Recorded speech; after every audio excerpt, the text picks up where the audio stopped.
Okay, so this is one of those videos that you never hope to have to make. But my brother passed away in November, and I wanted to talk about that because he was definitely on the spectrum. Except my parents never actually wanted to have that investigated when he was young, and he didn't care to do that when he was older either. That's a whole different topic, and I'll probably put that in another video. And in this video, I actually just want to talk about the whole event leading up to his passing away, and of course a little bit after that.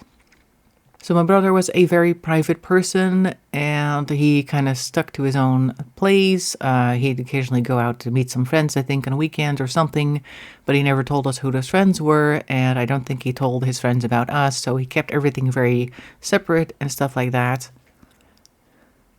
I don't think he had a lot of friends, more like acquaintances that he would occasionally go help out if they needed something done, because he was really a worker. He wanted to do stuff with his hands, always very hands-on, etc. So our regular mode of contact was usually WhatsApp messages. He would send me videos that he liked or songs that he liked and stuff like that, occasional messages that he'd gotten from our mother. He would forward that, and usually we would go to lunch about once every 2 weeks on a Saturday. We started doing that since my dad passed away in April, because we would always gather at my dad's place in the care home beforehand. And then we'd have lunch on that Saturday because he would be there every Saturday, because the rest of the week he had to work, of course. So sometime in October, he sent me a message that he was coughing up a storm and that he wouldn't be able to come to lunch. So I was like, okay. And a week after, I asked him how he was doing, and he said, I'll tell you when I'm better. And then the usual pattern continued, with him occasionally sending videos that he liked. The last actual reply that I got was November 8th, and on my mother's phone, we saw that the last time he actually received the message was November 13th, so that was when his phone was still on. And like I said, it could be a week or so before he would send another message, so I wasn't particularly concerned when I hadn't received anything for a little while. Then around November 20th, I sent a message, and it only really got one gray check mark. Now, I don't know if you know much about WhatsApp, but usually when you send a message, you usually see 2 gray check marks, meaning that it's been sent and it's been received by the device of the person that you're sending the message to. And then when the person actually reads the message, the ticks go blue, meaning that they've seen it. Now, he had that part set off.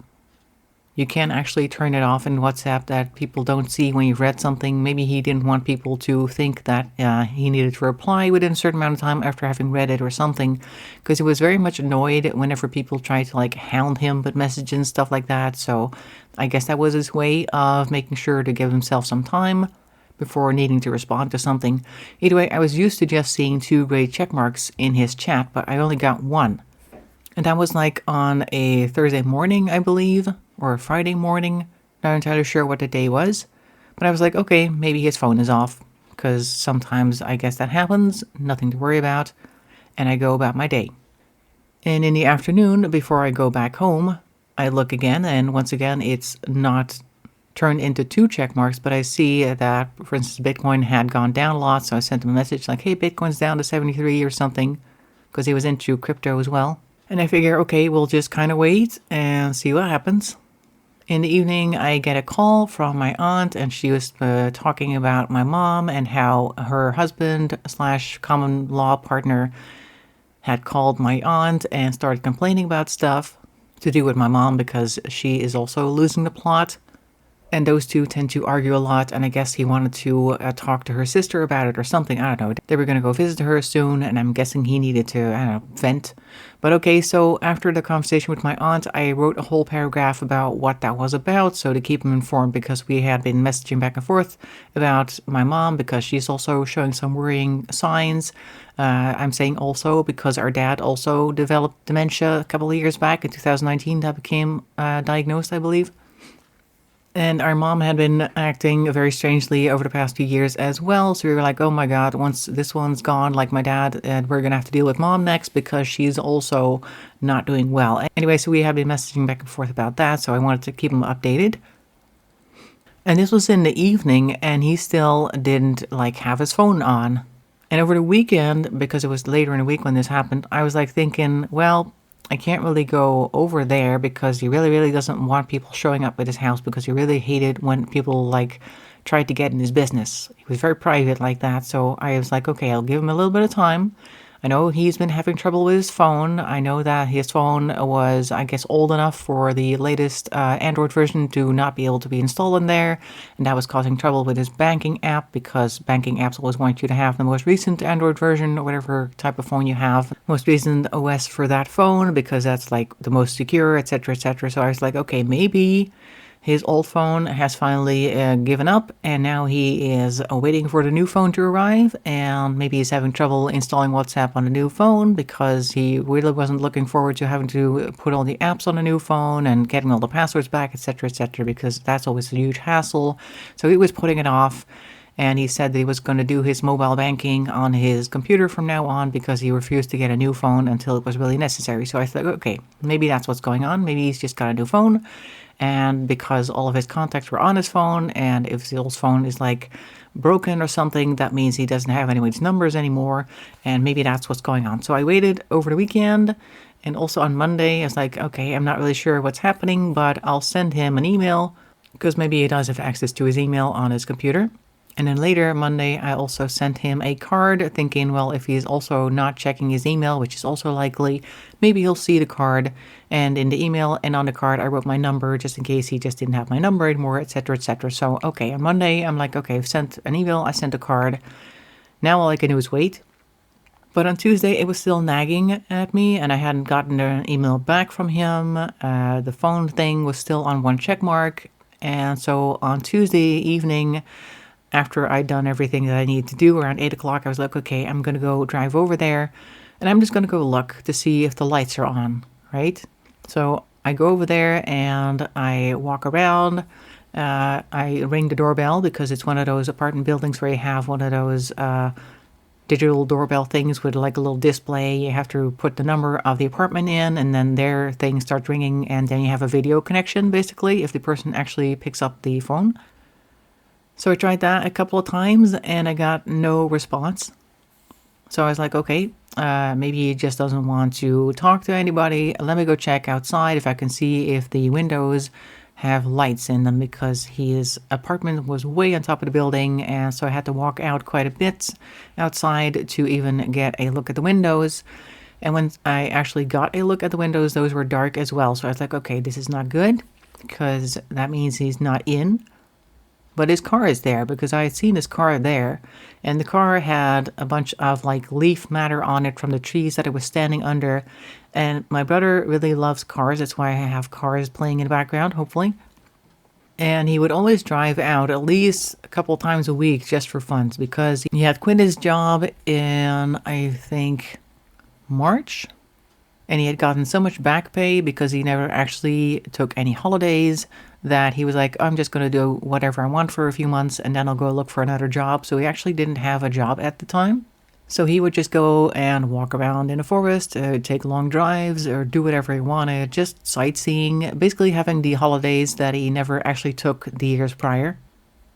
And his car was in the parking lot, and it was covered in dirt. So I was like, okay, he would never have stood for that, because he was really proud of his car. It was like it still is a very nice car. And he would like get really annoyed if even so much as a bird pooped on it or something. So all the leaves, etc., that were on there, definitely not something that he would actually stand for. So I was like, that is not good. So I went looking on my phone to see if I could find anything about the Dutch version of like a welfare check that the police can do. I didn't really find anything about that. So I just go to the website of the police themselves, and I see that there is a live chat. Now, the police, of course, is available 24/7, so it's like, okay, I'll just send them a message, ask them what I can do, and if they have any options for a welfare check. So I start chatting with this police person, and after a while, they're like, is there anything going on that you know of, like, with him? Does he have medical issues? Does he have depression issues? Has he said anything lately? So I'm like, well, in April, our dad passed away, and he has been since then focusing on what he would want if he were to pass away. Like, he's been talking about that. But I wouldn't say that he was necessarily like depressed or maybe potentially trying to do something, if you know what I mean. Can't say that on YouTube, but you know what I mean. But I was like, yeah, the car is here. The lights are off. I'm not really sure if this is okay. Can somebody come over? Because I can't get in. So they're like, okay, let me give you a call because it's easier than chat. And so over the call, we talked over the situation again. And then they were like, well, I'm going to send somebody over and they'll give you a call when they're like almost there, like within a couple of minutes of the building. So I go, okay, fine.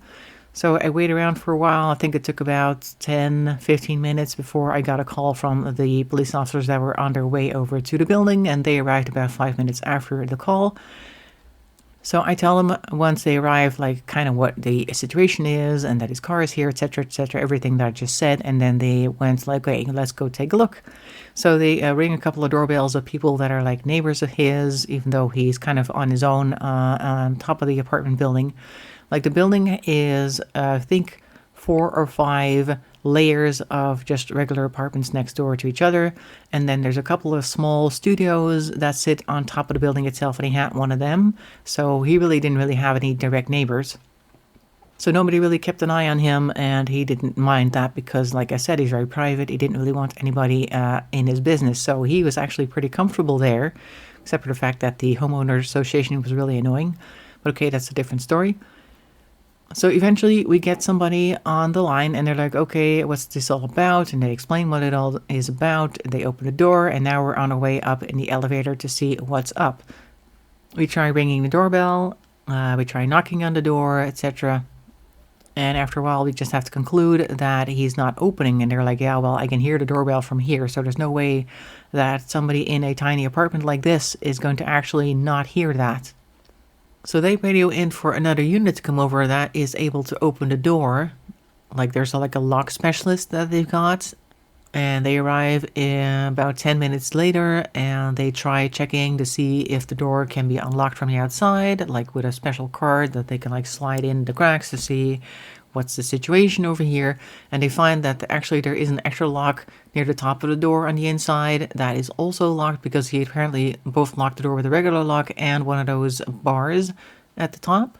So there was no way they were going to be able to just open it by putting that piece of plastic in the crack to kind of wedge it there, etc., like how you would normally try to open the door, I guess, if you were some type of thief.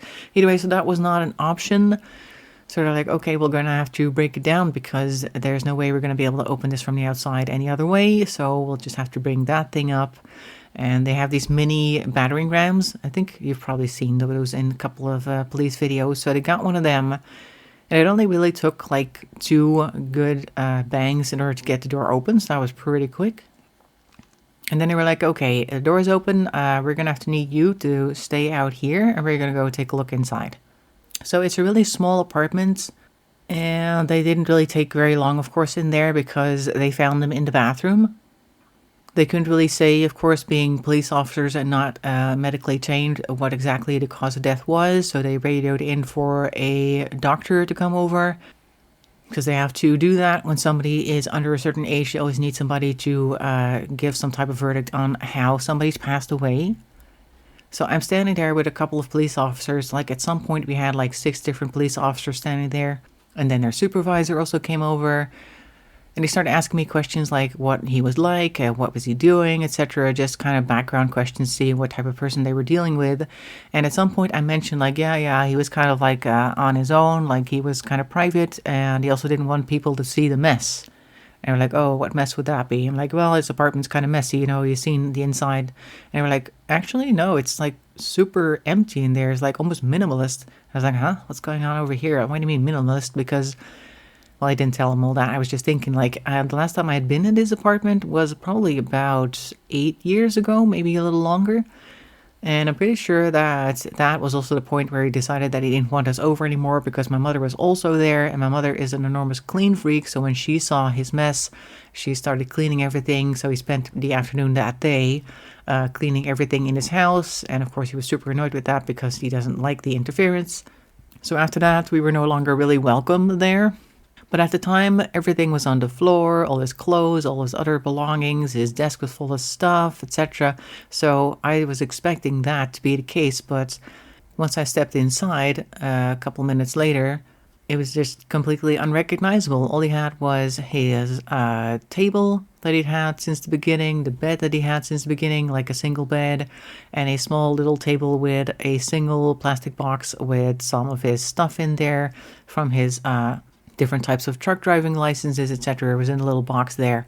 And on the shelving unit behind his computer desk, there were like maybe a couple of things, but it used to be completely filled with DVDs and other types of boxes and stuff, but that was just all gone.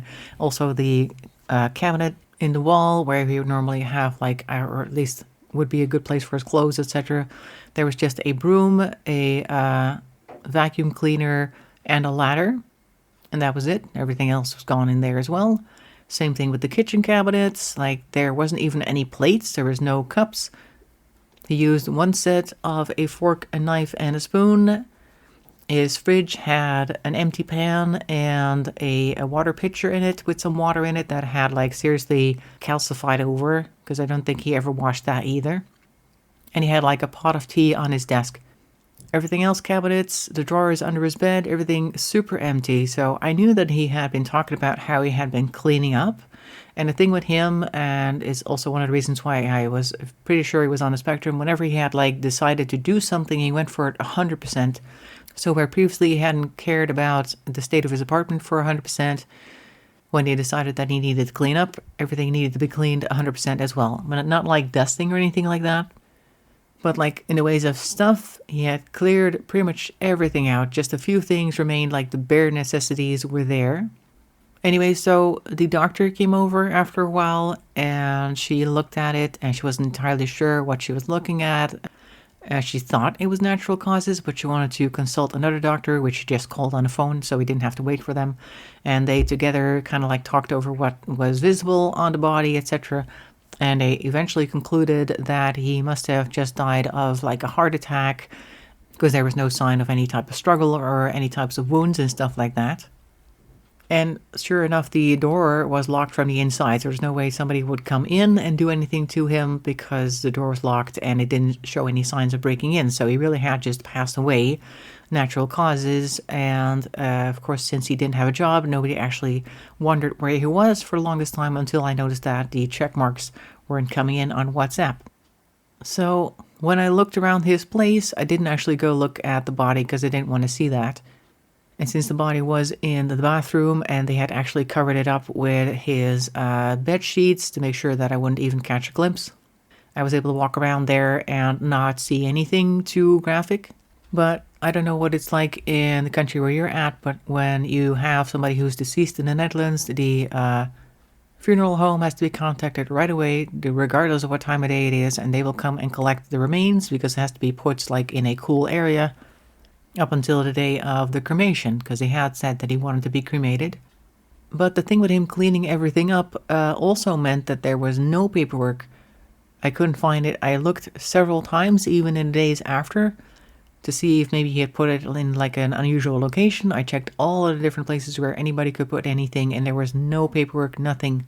So I was like, okay, all I have is his social security number and the number of the funeral home. That's going to have to do. And sure enough, they were able to find that he had an insurance there, because I knew he had an insurance there. But you got to check, because they have to come and collect and everything. Also, the police called in a locksmith that works for them specifically because, of course, they had to break the door open, but they wanted to make sure that the door was at least lockable before they left, so that the door could be locked and the stuff inside would be safe. Well, there wasn't a lot of stuff inside, but if there were some things, that the door just needed to be lockable, so they called somebody in.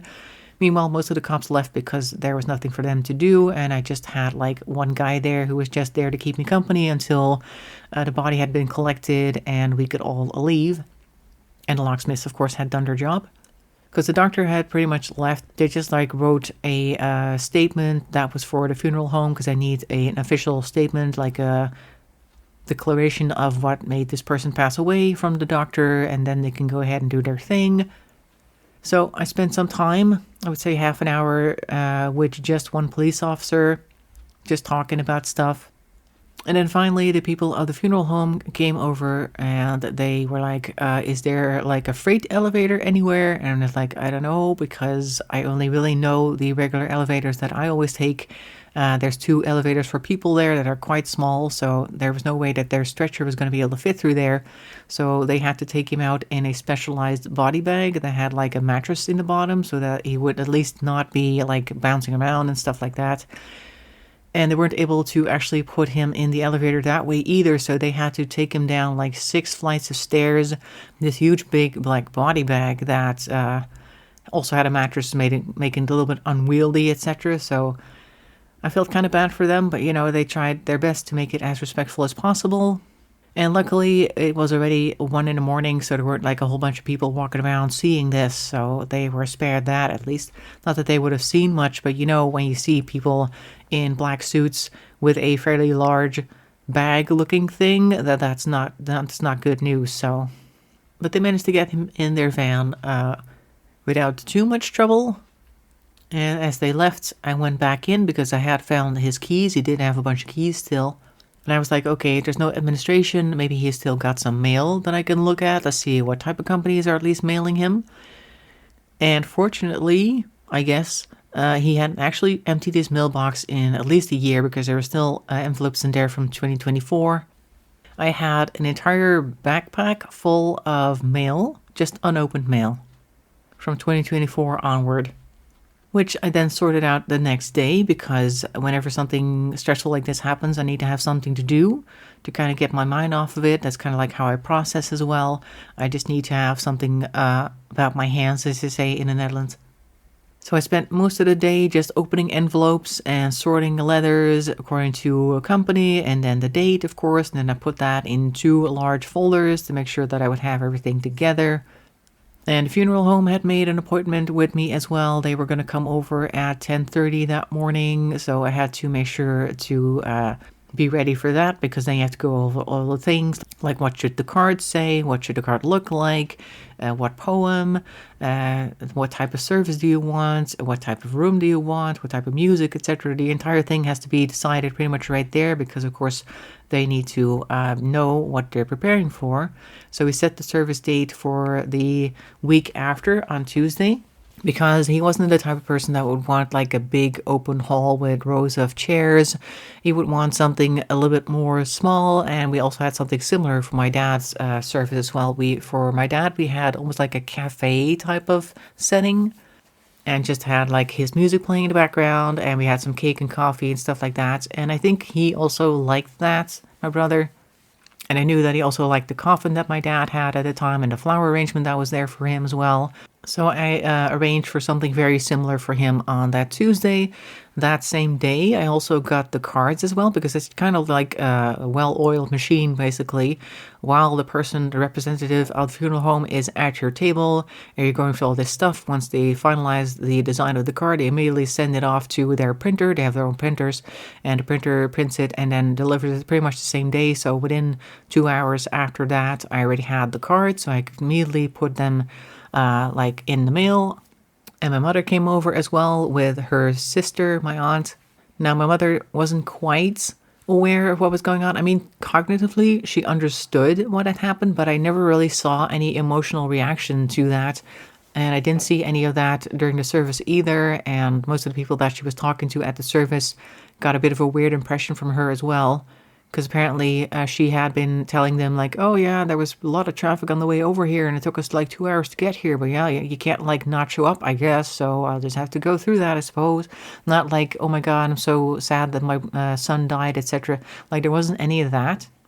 Whereas previously she had reacted to that, or at least to similar events with more emotions than that. So this was very unusual, but that's a whole different story. Anyway, so in the week that followed, I spent most of my time basically cleaning his apartment because he hadn't actually bothered to vacuum, dust, anything like that. There was a huge layer of dust on the floor. He had these carpet tiles that were originally a dark blue, and once I walked in there, they were just gray. And also he had never replaced them. They were completely worn in the areas where he would normally walk because he didn't care about stuff like that. He just like thought, well, if I don't care, why would I bother? You know, like nobody's really going to come in here. So what does it matter that it's covered in dust? If I don't care, neither should anybody else. But I was like, yeah, if somebody comes in here to take a look at the place later, they're not going to be very happy with the amount of dirt that's there. So I was like, okay, I need to clean this. So I spent 2 days just cleaning everything, cleaning the bathroom as well, of course, because he had laid there and that had left its marks. And it's like one of those things that I'm like, okay, it's gruesome, but also I don't think this is anybody else's task to clean it up. So I went ahead and did that as well. And then I was like, okay, the system here in the Netherlands is like if they see you taking things from a deceased person, that means that you automatically accept their entire inheritance, including debts.